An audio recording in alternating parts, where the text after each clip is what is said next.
Respected brothers and sisters in Islam, one of the great Sahabi by the name of Abu Kabshat al-Anmari, radiyallahu anhu, may Allah be pleased with him, he said that I heard Prophet Muhammad sallallahu alayhi wasallam saying that this world is for only 4 people.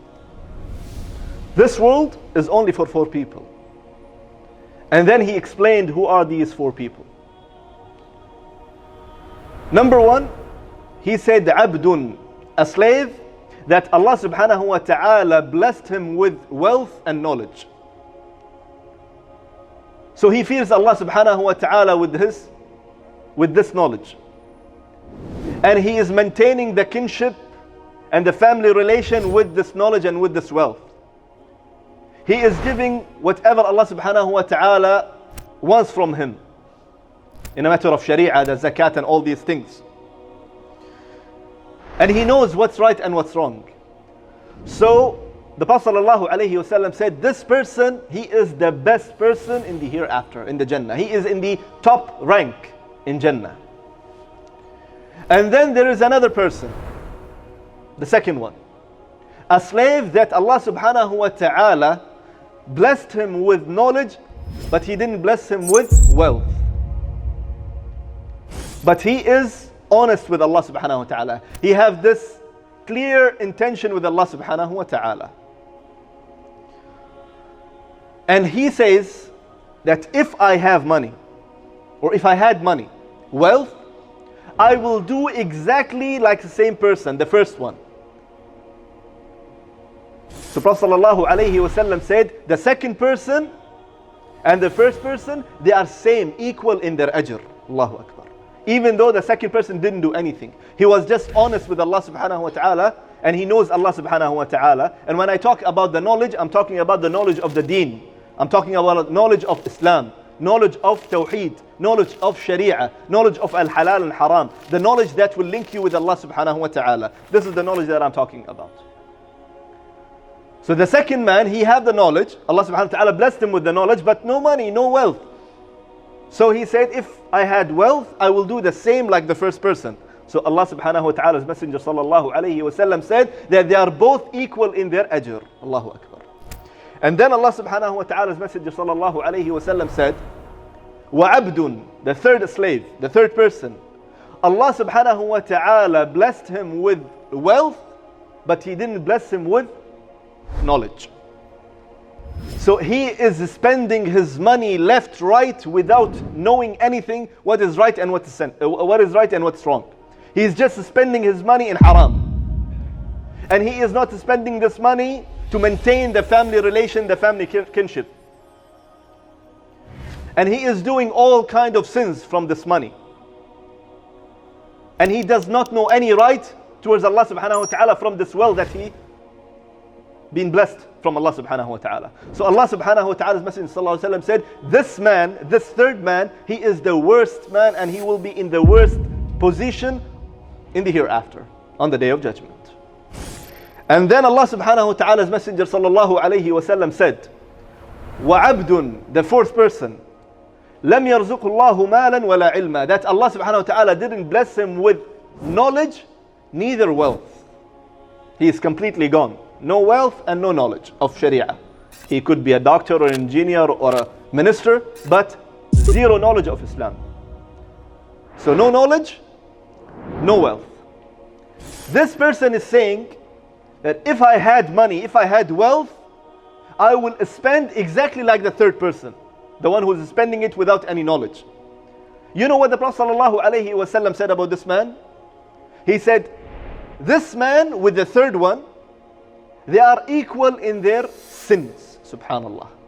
Even though the fourth person didn't do anything. He's just sitting and thinking and imagining and having the intention to spend the money in a haram way.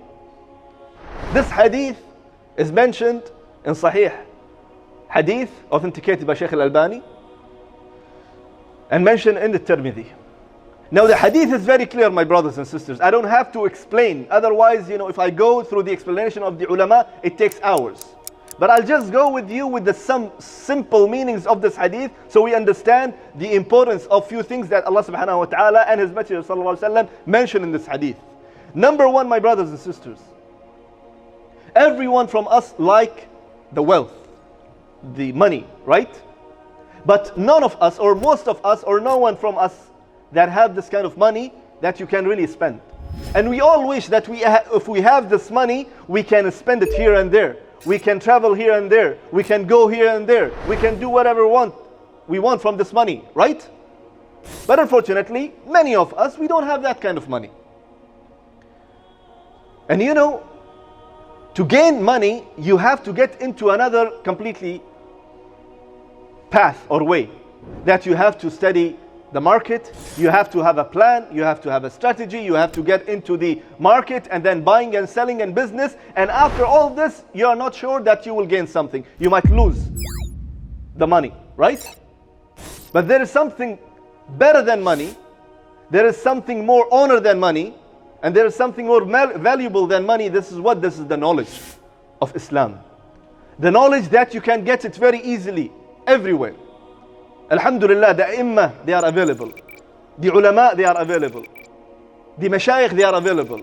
And everything, either you're looking for something to see or read or hear or watch, everything is available in your devices. Everything is available.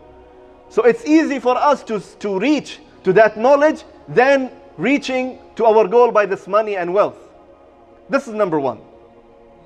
From the other side, look at the power of knowledge, my brothers and sisters. This knowledge that will link you with Allah subhanahu wa ta'ala. And once you are linked with Allah subhanahu wa ta'ala, your niyyah, your intention, your heart will be clean, and it will be everything that you will do for the sake of Allah subhanahu wa ta'ala.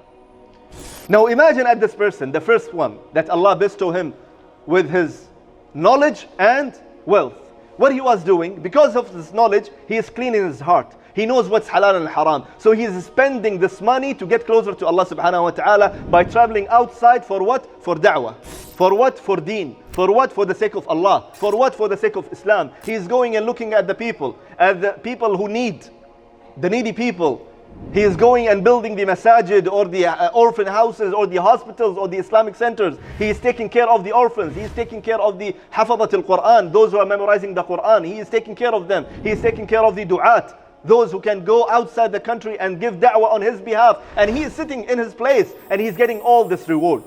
This is indeed a blessing from Allah subhanahu wa ta'ala. And alhamdulillah, all of us, or half of us, we can do this. We can use and utilize this money that Allah subhanahu wa ta'ala gave us with this knowledge that Allah subhanahu wa ta'ala also bestow upon us. We can do all these things.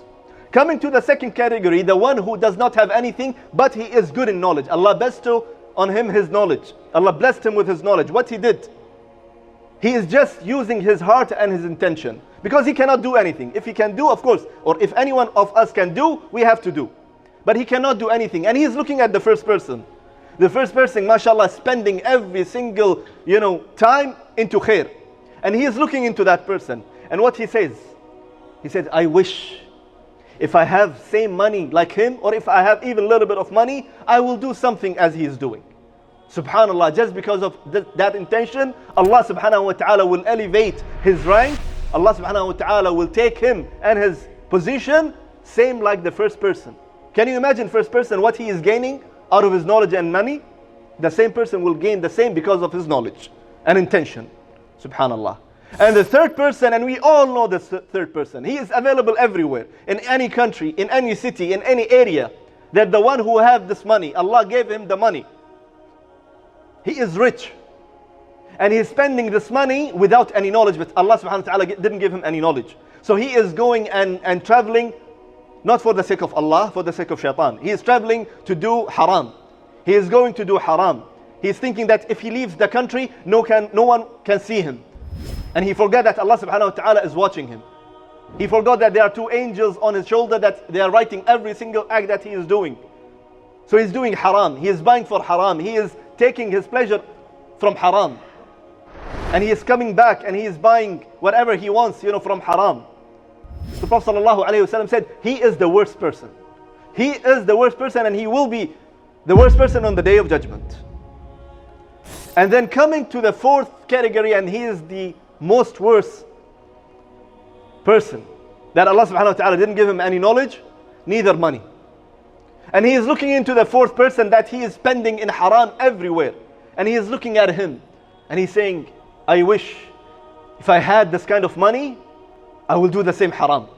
I will travel for haram. I will buy things for haram. I will take the pleasure out of haram. Not thinking that he will travel for the sake of Allah. He will go and help people. He will go and help the refugees, and he will go and help here and there. No, no, no, no. He is just looking at the third person, and he wants to do haram, and that's all. What the Prophet ﷺ said about this person, that they are both in the sin equal. Subhanallah. Even this fourth person, the poor person, didn't do anything. Just because of lack of knowledge, he was exactly in the same rank of the third person who is spending his money in his haram. So what we understand, my brothers and sisters, the knowledge that will link you with Allah subhanahu wa ta'ala, and wallahi, it's so easy that you can gain this knowledge. This knowledge, once you are linked with Allah subhanahu wa ta'ala, or linked with Allah subhanahu wa ta'ala, your heart gets purified. Your intentions get purified. Every single action that you will take in your life, it will be only and only for the sake of Allah subhanahu wa ta'ala. Wallahi, by this intention, if we are blessed with this intention, wallahi, you will be with the martyrs and siddiqeen in the Jannah, even though if you die in your bed. And this is according to the ahadith of Rasulullah sallallahu alayhi wasallam. There are many ahadith that tells you that if your heart is clean and your intention are clean towards Allah subhanahu wa ta'ala, and everything you will do for the sake of Allah subhanahu wa ta'ala, you will get the ajr of those who are in the battlefield. The Prophet sallallahu alayhi wasallam said in a hadith that some of the companions couldn't go and join the other Sahaba in jihad. They couldn't. منعهم العذر. Because of some excuses, they couldn't go because they are sick, or because they have some family issues, or because of XYZ reasons. You know what the Prophet sallallahu alayhi wasallam said? They said they are with you actually in the ajr. Allahu Akbar. They are with you, even though if they are dying in their bed or on their bed, they are with you in their ajr. They are taking for every wadi, every valley that you are going in or up, for every struggling that you are going through, those Sahaba, they are at home, they will get the same ajr of you. Same thing for us. We see the people, they are doing good job in da'wah, they are doing great job. If we cannot do for any reason, because we cannot move, because we cannot travel, because we cannot spend, just make this intention, and wallahi, you will be with those people in their ajr, according to this hadith. So I ask Allah subhanahu wa ta'ala to bless us to follow the path of Allah subhanahu wa ta'ala. I ask Allah subhanahu wa ta'ala to bless us to follow the path of Rasulullah sallallahu alayhi wasallam. I ask Allah subhanahu wa ta'ala to bless us and open our eyes and mind and heart so we can understand the ayat of Allah subhanahu wa ta'ala. And I ask Allah subhanahu wa ta'ala to open our heart and bless us to follow the sunnah of Rasulullah sallallahu alayhi wasallam in our life. And I ask Allah subhanahu wa ta'ala to bless us to do the best work so the other people look at us and they will keep us as an example. They want to be like us. Why? Because we are doing what exactly Allah subhanahu wa ta'ala wants us to do. So we will be an example, as Allah subhanahu wa ta'ala says, وَجْعَلْنَا لِلْمُتَّقِينَ إِمَامًا, as Allah subhanahu wa ta'ala said in one of the ayat, that what this means, one of the scholars, Ibn al-Qayyim, I think he said that what it means that you want to be, or ask Allah subhanahu wa ta'ala that you want to be imam of al-muttaqeen, the most pious people. It doesn't mean that you have to divorce the world and go in top of the mountain and sit and completely cut off from the people. No. Muttaqeen imama, if you want to be an imam of al-muttaqeen, you have to do the best out of any job that you're doing for the sake of Allah subhanahu wa ta'ala. If you pray, you have to pray in a best way so the people will look at you and you say, we want to be like him. If you give zakat, you have to give zakat in a way, or sadaqah in a way that people will look at you and say, we want to be like him. If you do something for the sake of Allah, you have to do it in a complete way so the other people looking at you and they will say, we want to be like him. This is what it means, وَجْعَلْنَا لِلْمُتَّقِينَ إِمَامًا. Experience the beauty of Islam and bring happiness into your life with our app One Islam TV. You will have access to a wide variety of interesting documentaries, inspiring lectures, and so much more. Download One Islam TV from the Apple or Google Play Store today.